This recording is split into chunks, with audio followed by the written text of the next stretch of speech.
Halo semuanya, welcome back at RF Channel on YouTube. Masih bersama dengan Ryan Filbert. Dan saya mau mengucapkan terima kasih kepada Anda semua yang terus mendukung channel ini, yang sharing akan konten-konten yang kami buat, dan memberikan kami inspirasi, baik dalam sudut pandang positif, baik dalam sudut pandang negatif, yang akhirnya membuat kami bisa lebih jauh untuk mengeksplor apa pemikiran-pemikiran kita terkait keuangan, investasi, dan bisnis dalam kehidupan sehari-hari kita. Nah, di konten kali ini nggak biasa-biasanya, saya nggak suka dengan satu tulisannya, tapi saya kira tulisan yang dibuat oleh tim saya sangat bagus. Uang 100 juta tidak ada artinya untuk saya dan untuk Anda. Atas dasar apa sih kita membuat video kali ini? Atas dasar sebuah komen yang sangat keren yang ditulis oleh seseorang di salah satu video yang membahas mengenai pensiun, yaitu, goblok banget sih nih orang. Emang kebutuhan manusia di usia 50 tahun, 55 tahun ke atas masih banyak, butuh miliaran untuk ngisi perut sendiri.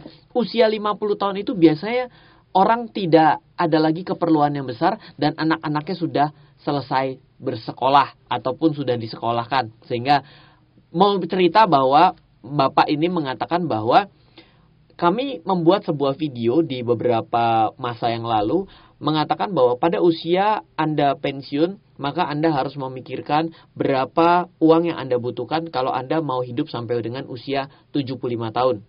Ya mungkin juga ada orang yang berharap usianya menjadi lebih pendek, itu nggak ada yang nggak bisa saya lawan. Tapi saya belum menemukan ada orang yang mendoakan, Pak, selamat ulang tahun ya, semoga pendek umur. Karena saya belum dengar itu, jadi saya rasa semua orang menginginkan usia hidupnya sepanjang-panjangnya, seperti itu. Jadi, ketika kita membuat video yang menceritakan bahwa pentingnya di usia 55 tahun itu memiliki sejumlah uang, ternyata setelah kita hitung, membutuhkan uang sekitar 1 miliar lebih. Dan statementnya adalah orang pada usia 55 tahun tidak membutuhkan uang dalam jumlah yang besar. Apakah benar? Nah, sekarang kita balik. Bagaimana kalau di usia 55 tahun saya memiliki uang 100 juta? Secara nominal 100 juta bukan uang yang kecil dan juga bukan uang yang besar pada hari ini. Kalau dulu kata-kata jutawan itu rasanya hebat. Hari ini kalau dengar jutawan, berapa punya uang 1 juta? Kita tidak bisa melakukan apapun loh dengan uang 1 juta. Iya, 1 juta better dan tidak punya uang, betul. Tapi kalau 100 juta dan kita tidak punya uang lagi setelah 100 juta itu, atau kita bisa mengatakan 100 juta 100 jutanya terakhir, mari kita coba hitung ya. Saya tidak suka berbicara tanpa menggunakan angka. Karena kalau tidak menggunakan angka, Anda sedang melakukan sesuatu dengan sangat subjektif. Hanya feeling. Udah nggak suka sama Ryan, apapun yang Ryan katakan nggak akan bagus. Kenapa? Karena menggunakan perasaan, bukan menggunakan data. Ketika saya suka dan tidak suka dengan setiap orang, ketika saya mendengar apa yang dikemukakan, itu akan saya counter balik dengan data. Sehingga saya tidak menelan dengan, saya nggak suka sama orang itu. Semua yang dikeluarkan dari mulutnya adalah salah. Itu menurut saya tidak tepat. Setidaknya itu ingin saya ceritakan kepada Anda agar apapun yang dibicarakan oleh orang lain itu bisa Anda tanggapi bukan dalam sudut pandang saya suka dan tidak suka dengan orangnya. Oke? Nah, bagaimana dengan kata-kata goblok banget ini? Nah, pertanyaan pertama adalah, apa benar kebutuhan orang di atas 55 tahun tidak banyak? Jawabannya bisa jadi benar. Menurut Harry S. Dent Jr., ini orang keren dan kontroversial. Saya suka dengan statement-statementnya, meskipun kontroversi itu sesuatu yang suka dan tidak suka itu, selama kita bisa melihat datanya bisa dipertanggungjawabkan, maka silahkan dilanjutkan. Harry S. Dent Jr. adalah salah satu orang yang berhasil mengemukakan pada tahun 2004-2006 mengatakan bahwa sebentar lagi Amerika akan mengalami krisis. Dan betul, di 2008 setengah itu krisis. Harry S. Dent Jr. ini sudah mengemukakan sebelum daripada 2008. Dan ada satu statement yang menarik di sana, bagaimana menghitung krisis dari sebuah negara adalah salah satunya menggunakan indeks konsumtifnya seseorang. Di mana dia mengatakan bahwa usia boros-boros hidupnya orang adalah 46,5 tahun. Jadi benar juga kalau usia 55 tahun mungkin tidak lebih boros dari usia 46,5 tahun, mungkin ada benarnya. Jadi bagian dari pernyataan yang dikemukakan kepada saya, betul bahwa 55 tahun tidak membutuhkan uang yang sedemikian banyak. Oke? Mari kita berhitung, dasarnya apa demikian banyak dan tidak sedemikian banyak? Apakah orang di usia 55 tahun mungkin cukup dengan uang 100 ribu satu bulan? Nggak tahu. Atau dasarnya apa? Kalau menurut saya, mari kita fair. Andaikan detik ini Anda usia 55 tahun, tentunya ada biaya minimum yang harus dibayar. Bagaimana kalau saya katakan, kita ambil dari gaji minimum, pendapatan minimum, UMP minimum, kita ambil 2020 karena 2021 masih ada kemungkinan naik dan tidak. Mari kita anggap bahwa UMP-nya adalah di tahun 2020 untuk Yogyakarta dan untuk Gorontalo dan DKI Jakarta, itu adalah 1,7, 2,58, dan juga 4,27. Ini adalah yang terendah, di tengah, dan tertinggi dengan standar gaji se-Indonesia. Nah, bagaimana cara saya menghitung? Bagaimana kalau kita bilang begini? Biasanya pendapatan orang itu nggak mungkin semuanya dipakai untuk konsumsi dong. Kan katanya sudah irit banget hidupnya, sudah tidak ada kebutuhan hidup. Berarti kebutuhan minimum konsumsinya, bukan kebutuhan minimum pendapatan. Kita kan nggak ngomong pendapatan. Kalau orang muda itu kan harusnya yang benar adalah sebagian dibelanjakan, sebagian ditabung. Udah diajarin dari SD tuh. Sekarang karena kita sudah tidak bekerja, maka kita hitung yang namanya biaya, kita dapatkan 50% dari pendapatan secara umum orang. Itu adalah biaya hidup paling minim. Nah, nilainya kalau misalnya kita ambil dari Yogyakarta, maka nilainya adalah 852.304. Nah, dengan 852.304 diambil dari 50% dari UMP terendah, dengan setelah itu kita hitung setiap tahunnya dari biaya minimum tersebut mengalami kenaikan 5% per tahun secara inflasi, kan pasti ada kenaikan harga. Nah, mari kita coba cek. Dengan uang 100 juta, dengan biaya minimumnya adalah mengikuti UMP di 2020, berapa tahun orang itu bisa hidup? Jawabannya adalah ketika Anda cek di bagian kanan dan perhatikan kursor saya, dengan 852.000 setahun adalah 10 juta, punya uangnya sekarang 100 juta nih. Kan saya bilang saya punya uang 100 juta gitu ya. Oke. Dengan 100 juta, maka ternyata kita hanya bisa hidup sampai usia 62 tahun. Kenapa? Di usia 63 tahun kebutuhan hidup 15 juta, tabungan sisa 12 juta. Jadi Anda cuma boleh hidup sampai umur 62. Oh, Ryan, anak-anaknya tidak berbakti. Wah, itu beda urusannya. Belum tentu juga anak-anaknya sudah bisa cari duit.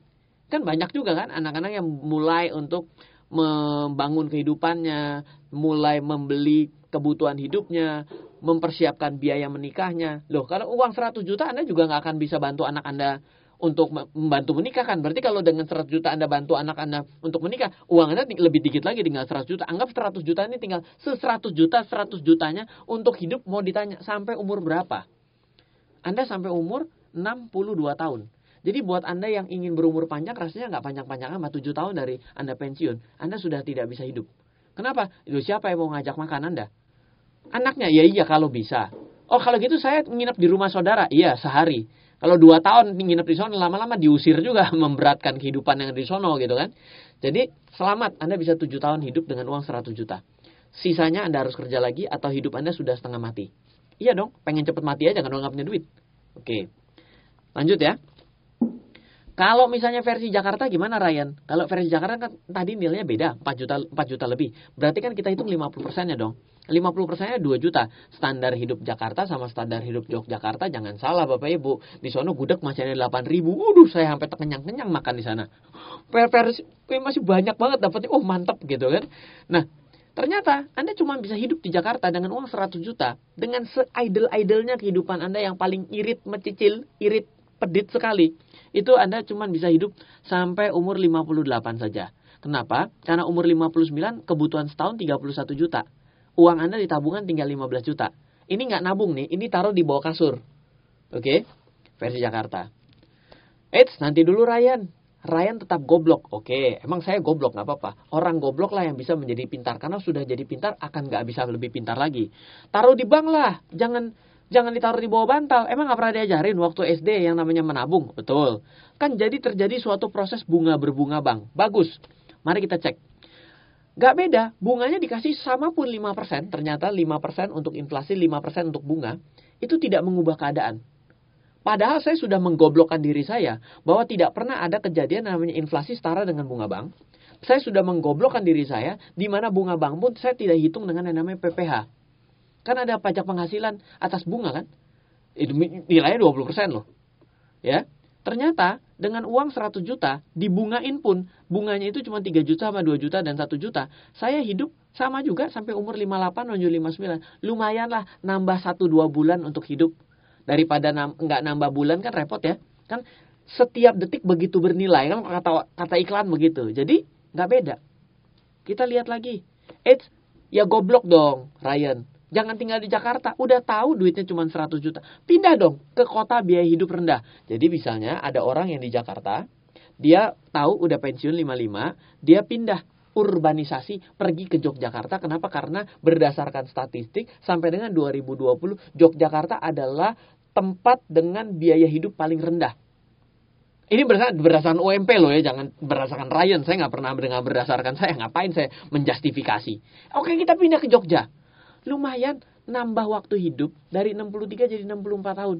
Akibat pandai ditabung ke bank. Jadi dia nabungin ke bank, dia pergi ke Yogyakarta, dia pakai 100 jutanya. Lumayan ya. Yang tadi itu orang yang tinggal di Jogja, pensiun di Jogja, dia kan sampai umur 63, ternyata lumayan jadi 64, Bapak Ibu. Jadi ini menjadi inspirasi buat Anda. Kalau Anda pensiun, bagaimana cara mengerem pendapatan adalah pindah ke tempat yang biayanya paling rendah se-Indonesia. Oke? Jangan pindah ke Singapura, tambah berat hidupnya. Singapura itu kota dengan biaya hidup tertinggi juga itu di dunia. Lawannya Tokyo juga ya, sama New York. Lanjut. Loh, ini ya gobloknya lagi si Ryan. Harusnya inflasi itu turun dong. Ini contohnya zaman corona. Pertumbuhan ekonomi negatif. Masa inflasi? Oke, boleh. Tentu ada siklus 10 tahunan. Bisa jadi salah. 10 tahun. Enggak, 12 tahunan dong. Ryan kan 2008 ke 2020. 98 ke 2008, 10 tahunan. Enggak ada sesuatu kebiasaan. Kalau begitu mudah dalam perekonomian, begitu diprediksi. Semua orang jadi orang kaya, Bapak Ibu. Oke, mari kita cek. Sekarang yang namanya inflasinya kita floating.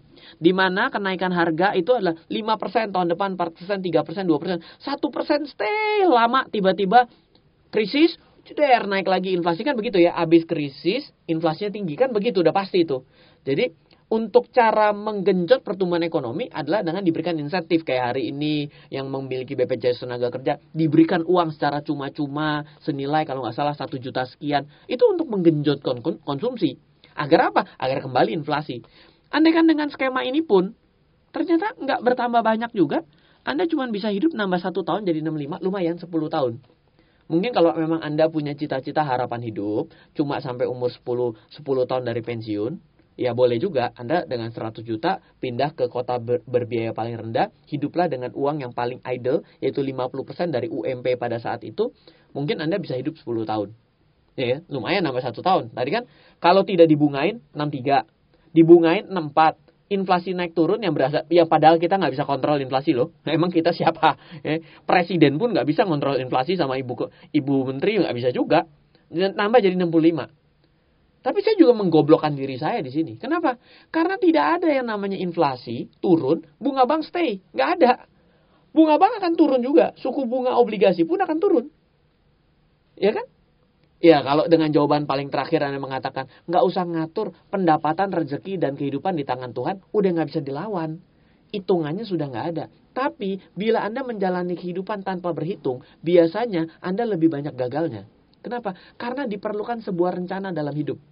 Apakah Anda sudah pernah merencanakan masa depan Anda? Sesuatu yang tidak pernah direncanakan akan sangat sulit kejadian. Iya dong. Saya mau bikin bangunan nih. Gimana bangunannya? Ya, jadi-jadinya aja. Nanti pintunya ada di bawah, pintunya di belakang, bangunannya miring. Ya, kenapa? Karena tidak direncanakan. Sejadi-jadinya saja. Apakah Anda mau masa depan Anda itu sejadi-jadinya? Seadanya waktu berjalan. Mengalir saja. Jangan lupa loh. Air yang mengalir itu dari tempat tinggi ke tempat rendah. Biasanya berakhir di comberan. Hidup Anda yang tadinya bagus dan berakhir di comberan. Apakah Anda mau seperti ini? Ini menjadi peringatan buat kita. Saya membuat konten-konten ini bukan ingin nakutin Anda. Jualan sudah pasti, karena hidup perlu jualan. Iya dong, jualan apa? Lagi ngomongin reksadana. Pasti akhirnya dengan solusi reksadana. Jualan apa? Pada akhirnya investasi. Tapi lebih kepada literasi yang begitu rendah ada di Indonesia. Dengan negara kepulauan akan sangat sulit menjangkau dari satu tempat ke tempat lain. Dengan adanya era online, video broadcast seperti ini, saya ingin memberikan pesan kepada banyak teman-teman. Saya pertama kali tahu ini sekitar 12 tahun yang lalu. Saya kaget loh. Padahal saya sudah mengenal investment itu, pasar modal 16 tahun. Tapi saya kaget, besar juga ya. Boros juga gua. Apa yang harus saya lakukan? Kalau kita sudah mengetahui akar permasalahannya, mudah mencari jawabannya. Tapi kalau kita petantang-petenteng seolah-olah kita ini sehat dan tidak punya masalah, hati-hati Bapak Ibu. Kita kemungkinan bisa jadi seperti itu. Dan ketika waktunya sudah terjadi dan terlambat, kita tidak pernah bisa mengulang kehidupan kita. Dari saya Ryan Filbert, semoga selalu bermanfaat. Silakan caci maki saya terus di channel. Dan juga silakan kenalan dengan saya. Mau caci maki saya di WA juga dengan tangan dan kaki terbuka. WhatsApp saya di 0895 0708 0789. Dari saya Ryan Filbert, salam investasi untuk Indonesia. Terima kasih Anda telah menyaksikan RF Channel, sumber informasi dan inspirasi kecerdasan finansial, bisnis, dan strategi investasi oleh Ryan Filbert dan tim. Untuk mengundang Ryan Filbert mengikuti seminar, kelas, dan pelatihan yang diadakan RF Team maupun melakukan pemesanan buku-buku bestseller Ryan Filbert, silakan hubungi 089 5070 80789. 089 5070 80789 atau ke info@trenamento.co.id info@trenamento.co.id.